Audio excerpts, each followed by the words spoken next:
I used to believe that suburbs were peaceful. Quiet lawns, friendly waves, the smell of weekend barbecues drifting across fences. But that illusion shattered the day my neighbor, Marline, moved in. She arrived with sharp heels, sharper eyes, and a smile that never reached her face.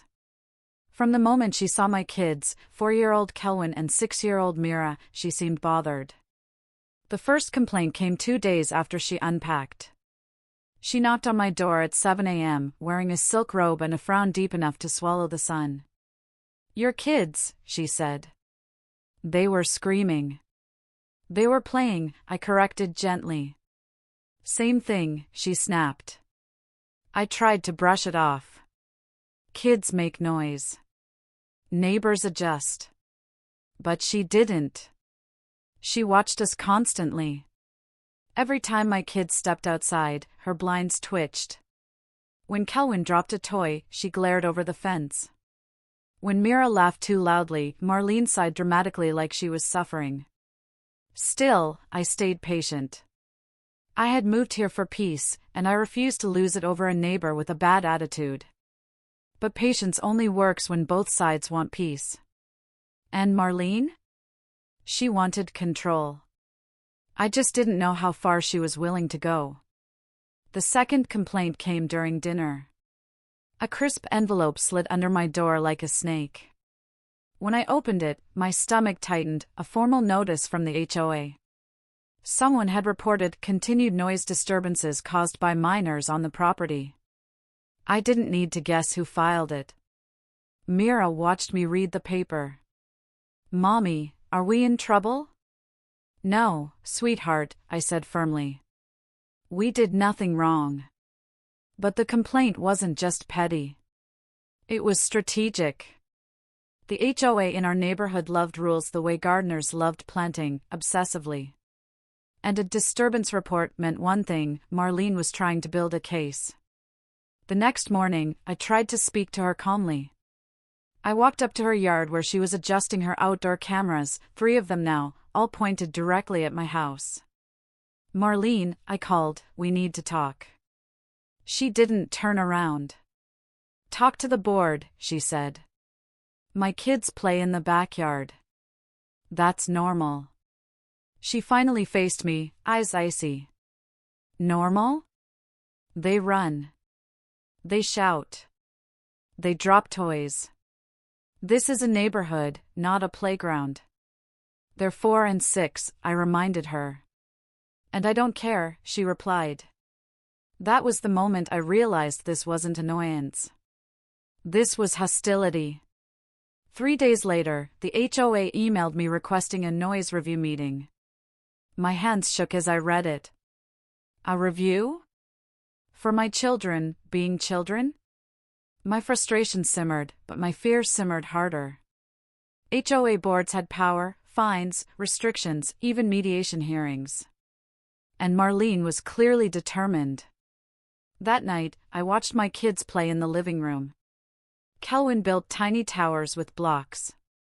Mira colored a rainbow on a big sheet of paper. I should have felt peaceful. Instead, I felt watched. Judged. Around 9 p.m., I stepped onto the porch to breathe. That's when I noticed movement near the bushes between our yards. A small light bouncing. I squinted. It was Marline, crouched low, pointing her phone toward my windows. My pulse skyrocketed. "Marline!" I shouted. She jerked upright but didn't look embarrassed. She looked irritated. "Keep your voice down," she hissed. "What are you doing outside my house at night?" "Gathering evidence," she said flatly.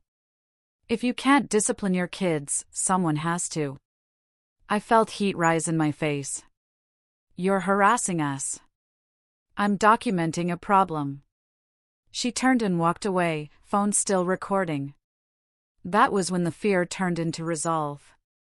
She thought she could intimidate us. She had no idea who she was dealing with. The HOA meeting was scheduled for Thursday evening. I spent the entire day tense, my stomach twisted in knots.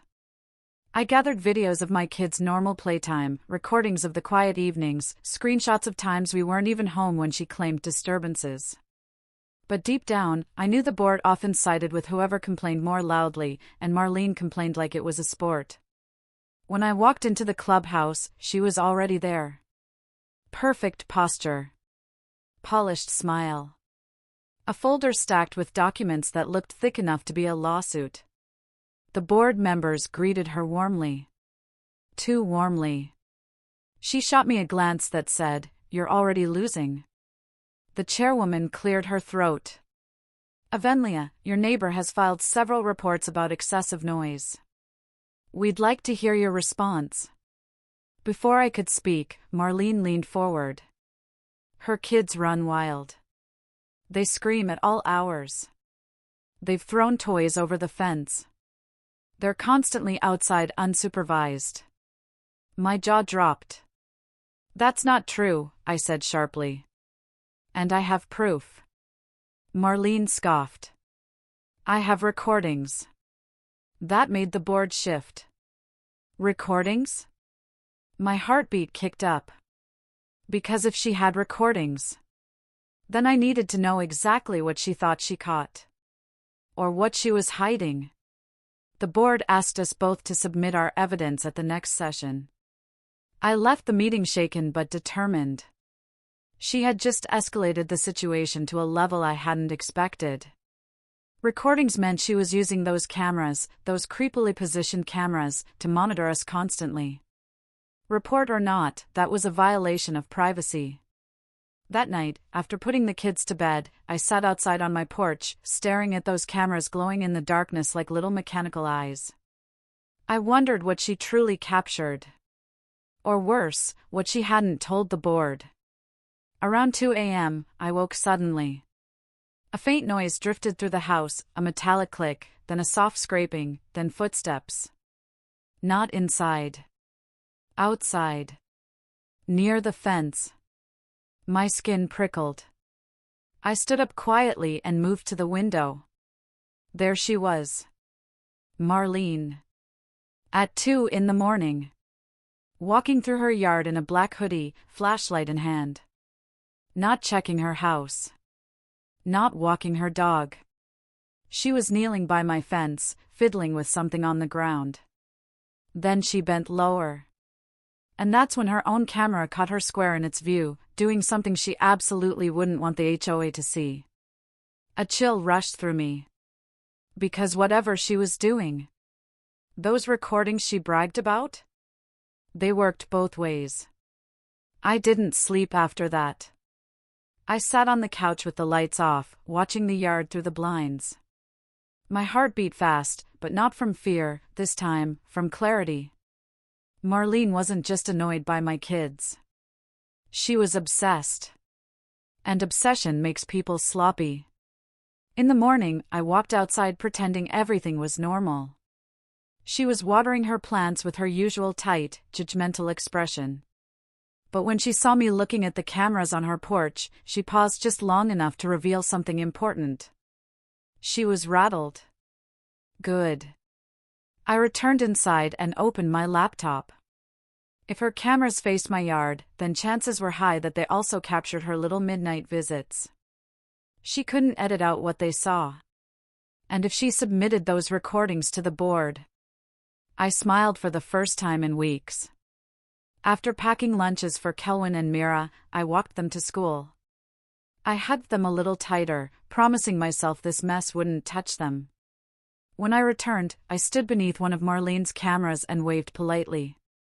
Her blinds snapped shut.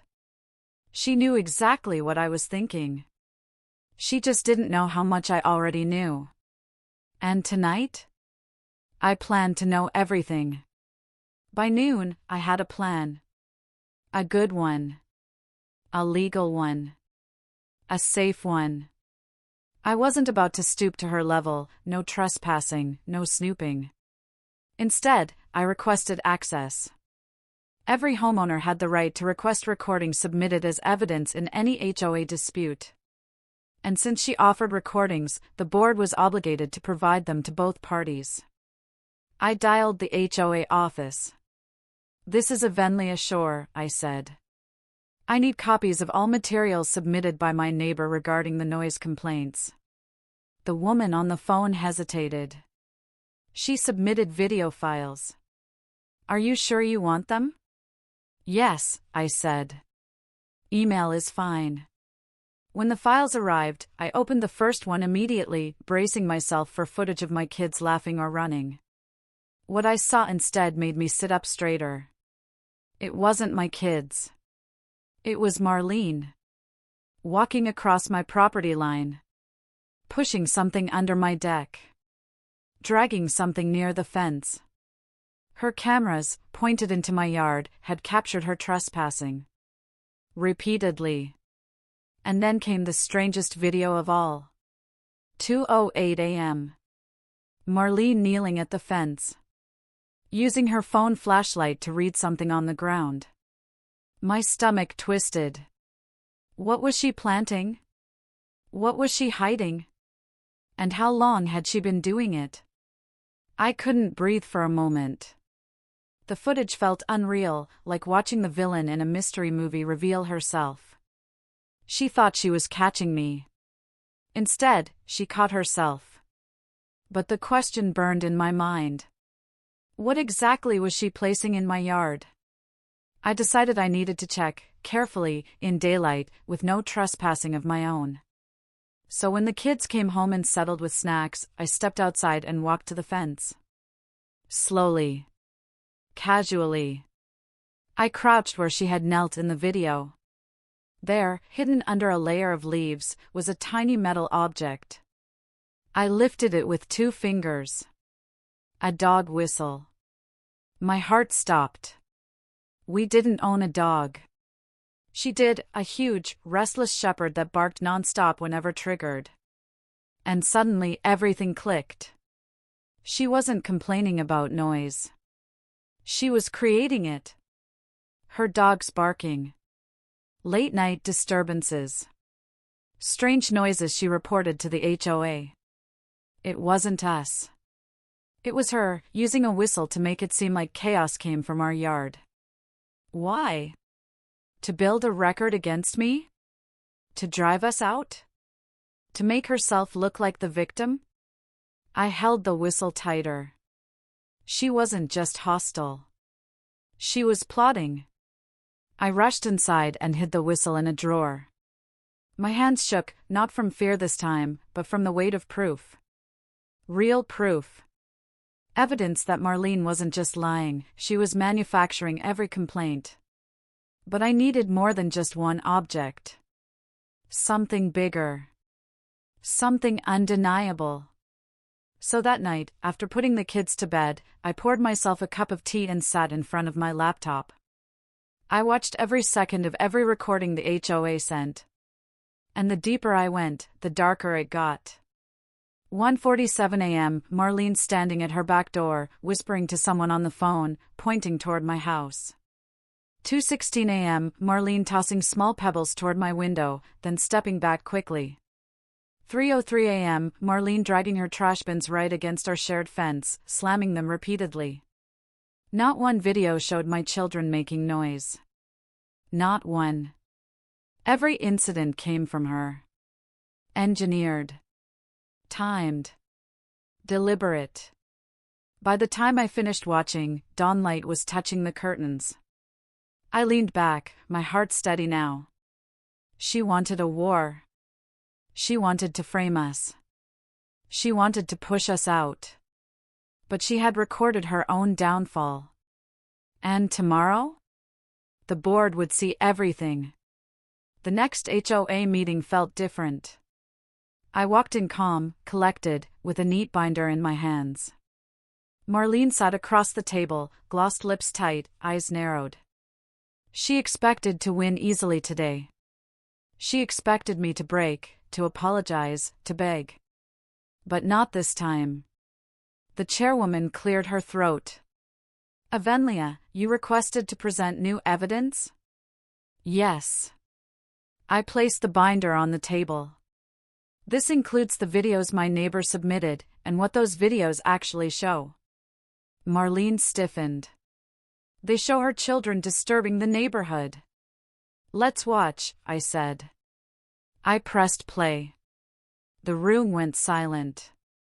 On the screen, Marline appeared, hoodie, flashlight, dog whistle. Trespassing. Creating noise. Throwing objects. Triggering her own security system. The board members leaned in, jaws tightening, eyes widening. Marline's voice cracked. This is taken out of context. Really? I said softly. All 12 nights of footage? Her face paled. This is harassment, one board member muttered. Violation of property lines, said another. Manipulation of HOA procedures, the chairwoman added. Marline swallowed hard. She had expected me to come empty-handed. Instead, she was watching her complaints crumble in front of everyone. And she hadn't even seen the worst recording yet. The room stayed frozen for a full 10 seconds after the last clip ended. No one breathed. No one moved. The only sound was the low hum of the projector cooling down. Then the chairwoman finally spoke. Marline, is there anything you'd like to say? Marline's mouth opened, then closed again. Her face tightened into something small and cornered. She provoked me, she stammered. She's twisting this. She edited. I slid a folder forward. These files came directly from the HOA. Unedited. Time-stamped. Pulled from your submission. A board member raised an eyebrow. You sent these in yourself. Color drained from Marline's cheeks. That's not, you don't understand. What we understand, the chairwoman said slowly, is that the videos show you creating the disturbances you blamed on Avenlea's children. I sat back, heart steady. Marline pushed her chair back suddenly. This is ridiculous. I'm the one who has lived here for 12 years. I know the rules. I follow them. But you violated several, I replied calmly. Noise creation. Property trespass. Filing false complaints. Her eyes darted around the room, searching for someone to back her. No one did. Her fingers balled into fists. This isn't over, she whispered. But the board wasn't looking at her anymore. They were looking at me, waiting to see what else I had brought. And I still had the 2 a.m. recording she definitely didn't want them to see. I opened the final file on my tablet and placed it face up for the board. This, I said quietly, is the clearest clip. As soon as the footage played, the air in the room turned heavier. The timestamp, 2 a.m. exactly. The video. Marline in a coat, walking slowly into her backyard with a small shovel in one hand and her phone flashlight in the other. She kept glancing toward my house. Then, she bent down and dug a shallow hole directly under my fence. The chairwoman leaned closer. What is she burying? Someone whispered. I swallowed. When I checked the area the next morning, I found a dog whistle. Her dog goes wild from the sound. She made sure it sounded like the noise came from my yard. Another board member muttered, "This is intentional misinformation." But then the next part of the video played, and even I wasn't ready for it. After burying the object, Marline lifted her phone and spoke into it. "I'll make sure everyone sees how irresponsible she is," she whispered. "They'll be begging me to file another report soon." You could hear her laugh, low, satisfied, chilling. Then she walked away, leaving the whistle just under my fence line. When the video ended, no one looked at her. She tried to speak, but her voice shook too hard. "Avenlea," the chairwoman said, "we need a moment." I stepped outside. But I didn't even make it down the hallway before someone else stopped me. It was Mr. Tarrant, the treasurer, one of the toughest, least sympathetic board members. He never smiled at anyone, ever. But right now, his face wasn't stern. It was concerned. "Avenlea," he said quietly. Has your neighbor ever threatened you directly? I blinked. Not in words. But she's tried to intimidate me. He sighed heavily. This isn't a normal HOA issue. This is harassment. And possibly something deeper. He hesitated. Would you consider filing a formal report? I exhaled slowly. If that's what it takes to protect my kids. He nodded once. Good. Because the board is leaning toward a full sanction. We walked back toward the meeting room. Before we re-entered, I heard raised voices inside, mostly the board pushing back against Marlene's frantic explanations. She edited it. It's your recording. She set me up. You dug your own hole. She's lying. You are literally on camera, Mrs. Carden. I stepped inside just as her voice cracked. I was trying to protect the neighborhood. One member said sharply, by framing your neighbors? She froze when she saw me. The chairwoman folded her hands. We've made a decision. But before we read it, is there anything you want to say to Avenlea? Marline stood still. Her mouth trembled. But her eyes? They burned with a quiet hatred. I'm not apologizing, she hissed. The chairwoman sighed. Then we'll proceed. /. The ruling was swift but heavy. The chairwoman cleared her throat. Based on the recordings, witness behavior, and several confirmed violations, the board has decided the following. 1. All complaints filed against Avenlea are dismissed. 2. Marline will receive 3 major violations for harassment, falsifying reports, and trespassing. 3. She is barred from filing further complaints for a minimum of 12 months. 4. She must remove all outward-facing cameras immediately. Gasps filled the room. Marlene's mouth dropped open. You can't do that. You can't. A board member replied bluntly, we just did. She turned to me suddenly. You ruined my reputation. No, I said softly. You recorded yourself doing that. For a second, her expression twisted, not in anger, but in something close to fear. Then she grabbed her purse and stormed out of the building, slamming the door behind her. The board members exhaled collectively. Avenlea, the chairwoman said, we owe you an apology. We should have looked deeper sooner. I shook my head. Thank you for listening when it mattered. As I gathered my things, one board member leaned over and whispered, keep your doors locked for a few days. She didn't take this well. My stomach tightened. Because deep down, I already knew Marline wouldn't accept losing control. And when I stepped outside, something on my windshield confirmed it. A note. Folded. Handwritten. And the moment I opened it, the letters made every hair on my arms rise. The note said only 5 words. You made the wrong enemy. That was it. No name. No signature. But the handwriting? Sharp. Tight. Familiar. I had seen it on the complaint form she shoved into my mailbox. My heart pounded, but I forced myself to breathe.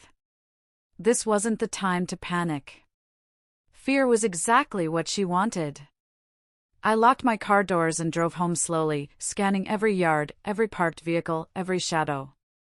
When I pulled into my driveway, I saw my kids' drawings taped on the front door, bright colors, stick figures, welcome home mom. It grounded me. I walked inside, hugged them tight, and forced a smile as they told me about their day. But the note in my pocket felt like a burning coal. After dinner, when the kids were asleep, I walked to the window and looked toward Marlene's house. Her blinds were shut. No movement. No sign of her. But the silence didn't comfort me. It creeped me out. I checked the locks twice. Set the alarm. Pulled the curtains tight. As I climbed into bed, I told myself everything was over. But at 2:11 a.m., a shadow moved across my backyard. Fast. Deliberate. And when I heard the soft crunch of footsteps near the fence, I knew the feud wasn't finished. It had just entered a darker phase. The moment I saw the shadow slip across my backyard, every sound in the house sharpened. My heartbeat felt louder than the fridge humming. I moved toward the window slowly, careful not to make the floor creak.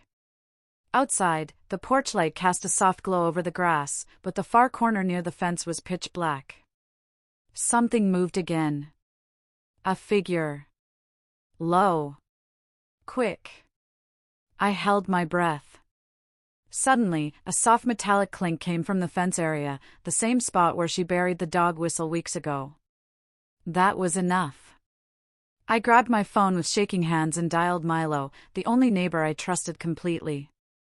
He lived 3 doors down, worked night shifts, and often got home after midnight.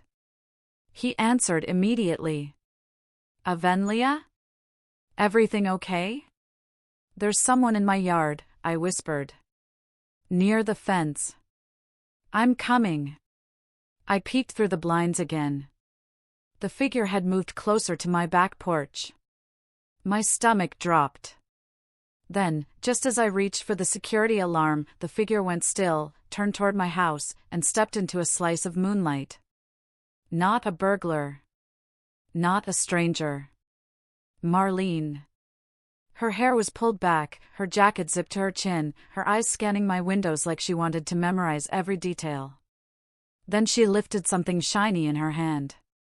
And I froze, because it wasn't a shovel this time. It was a screwdriver. For a moment, I couldn't move. My brain tried to make excuses, maybe she dropped something, maybe she wasn't actually doing anything wrong, but the screwdriver in her hand and the look on her face told a different story. She was loosening the screws on my back gate latch. Tampering with my fence. On purpose. Fear tightened around me like a rope.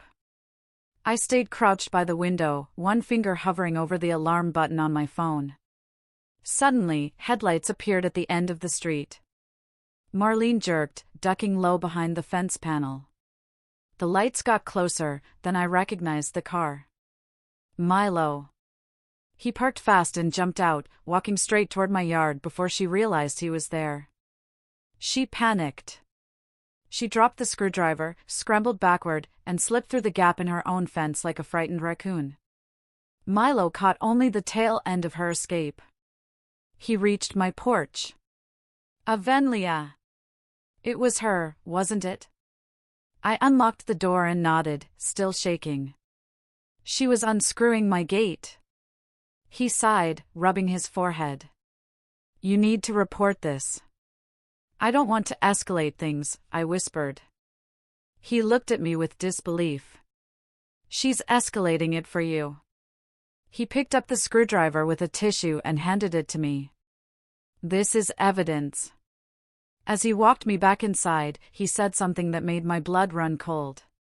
She's not angry at the board anymore. She's angry at you. The next morning, the world looked normal, but I didn't feel normal. Everything felt too bright, too loud, too fragile. I hovered near the windows as I made breakfast for the kids, my eyes flicking between the backyard and the street. Marlene's house looked quiet. Too quiet. No car in the driveway. No lights. No movement. Part of me wanted to relax. Part of me knew better. After dropping the kids at preschool, I drove straight to the HOA office. I showed the board the screwdriver, the security footage from my backyard camera, and the note she left on my windshield. They didn't hesitate this time. Avenlea, the chairwoman said firmly, you need to call the police. This is no longer within HOA authority. The word police made something twist in my chest. I had never called the police for anything in my entire life, not noise, not trouble, not threats. But then I remembered the shadow in my yard, the note, the fear in my kids' eyes when they asked why Mommy kept checking the locks. I drove to the station and filed a report. The officer listened quietly and wrote everything down. When I handed him the screwdriver in a plastic bag, his eyebrows lifted. "This is harassment," he said. "Possibly attempted vandalism. If she comes near your property again, call us immediately." I nodded. But as I walked out of the station, a message buzzed on my phone. Unknown number. 5 words. "You shouldn't have done that." I froze in the parking lot, staring at the text until the screen dimmed. Unknown number. No name. But the tone? The venom? It was unmistakably her. I showed the message to the officer before even leaving the building. He took my phone gently. "She contacted you directly?" "Yes." "I don't know how she got my number." He typed something quickly.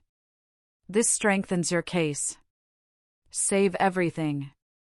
Block the number. And don't respond." I nodded again, though my hands trembled.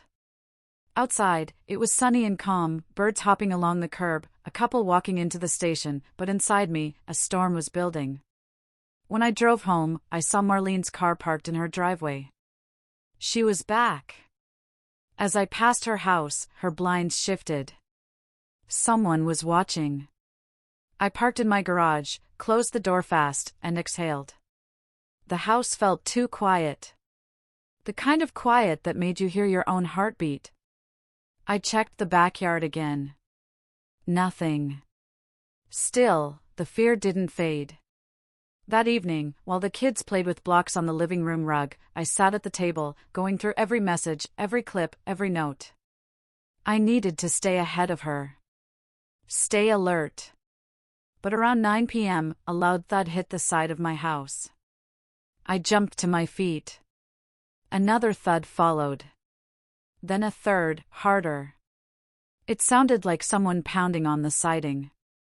I rushed outside. And there she was. Standing in the shadows. Breathing hard.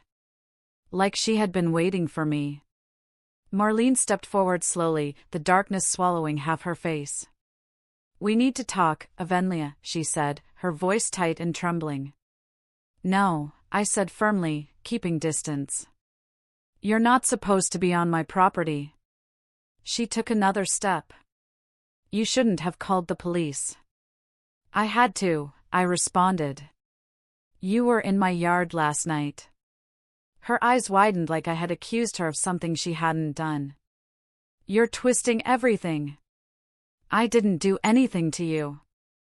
"You are unscrewing my gate latch," I said. "I saw you." "That's not what happened," she snapped. "I was checking something." "You don't understand what's happening." Her voice cracked. For the first time, she sounded less angry and more frantic. "What are you talking about?" I asked cautiously. She clenched her fists. "Everyone is against me. The board. The neighbors. You. They're watching me. They think I'm crazy. But I'm not. I'm not." I stepped back. "Marline, you need to leave." She shook her head violently. "Not until you withdraw the report." "I'm not withdrawing anything." Something shifted in her expression, a mix of desperation and rage. She pointed at me with a shaking hand. "If they punish me, it's your fault. All of it." Before I could respond, porch lights flicked on from 2 neighboring houses. Voices called out. "Everything okay over there? Is that Marline again?" She froze like a spotlight had pinned her. Then she whispered, "You'll regret this." And she ran. Disappearing into the darkness, leaving only her words behind. Words that told me this wasn't over. Not even close. I barely slept that night. Every creak of the house made me sit up straight. Every gust of wind against the siding felt like footsteps. Around 3 a.m., I finally drifted off, but the rest didn't last long. By morning, my phone buzzed nonstop. Texts from neighbors. Photos. Videos. All from around 5 a.m. Each one showed Marline, pacing up and down the street, looking into yards, talking to herself, waving her arms like she was arguing with someone who wasn't there. One neighbor wrote, "We're scared to let our kids outside. You need to show this to the board." Another, "This woman needs help. Please be careful." My stomach twisted. Whatever line she had crossed last night, she had kept walking past it. I saved everything, just like the officer told me. Around noon, the HOA chairwoman called unexpectedly. "Avenlea, we need to meet. Today. It's important." I asked if it was about Marline. "It's about something she did this morning," she said carefully. "We have footage of her on the HOA security cameras." My heart pounded. What was she doing? The chairwoman hesitated, a long, heavy silence. "Please get here as soon as you can," she said quietly. I packed the kids in the car, dropped them at Alma's house, and drove to the HOA office with shaking hands. I had no idea what waited for me there. When I walked into the HOA meeting room, the board was already seated, every face serious. A laptop sat open in front of the chairwoman. "Avenlea," she said gently, "thank you for coming so fast." "What happened?" I asked. She turned the laptop toward me and pressed play. The footage showed the HOA clubhouse exterior from earlier that morning. A few cars passed by in the background. Then, Marline appeared, storming toward the drop box used for community forms. She didn't place a paper inside. She stuffed the box with crumpled flyers, wadded up papers, even plastic bags. Jammed it full. Then she poured something into it. Liquid. From a bottle. I leaned closer. "What is that?" "Bleach," a board member answered grimly. We checked the box. Everything inside was ruined. I stared at the screen, stunned. Why would she do that? The chairwoman exhaled. She tried to destroy the archived complaint records. Every complaint she's ever filed. Every warning she received. Everything. My breath caught. "She was trying to erase the paper trail," I whispered. The chairwoman nodded. And when we tried to speak with her afterward, she ran. Locked herself in her house. Refused to answer. A silence fell. Then the treasurer spoke firmly. The board voted. "We're issuing maximum sanctions. And we're recommending a restraining order." My chest tightened with both relief and dread. Because justice was coming. But so was the storm before it. I left the HOA office feeling both safer and more on edge than before. The sanctions were serious: fines, removal of privileges, mandatory hearings, and the restraining order request would go straight to the local magistrate. But I knew one thing. Marline wouldn't take it quietly. When I pulled into my driveway, something immediately felt wrong. The air felt too still. My porch looked off. A faint smudge on the railing caught my eye. I walked closer. My breath locked. Scratched into the railing, light but deliberate, were 5 words. "You think you've won?" I stepped back, heart hammering. My hands shook as I took a photo. I didn't go inside right away. I circled the house, checking every window, every inch of siding. Nothing else seemed disturbed. Inside, I locked the door behind me, double-checked the alarm, and called the officer handling my case. He asked for the photo and said he'd come by later. 5 minutes after I hung up, another neighbor texted. "She just ran out of her house. She looks panicked." Another.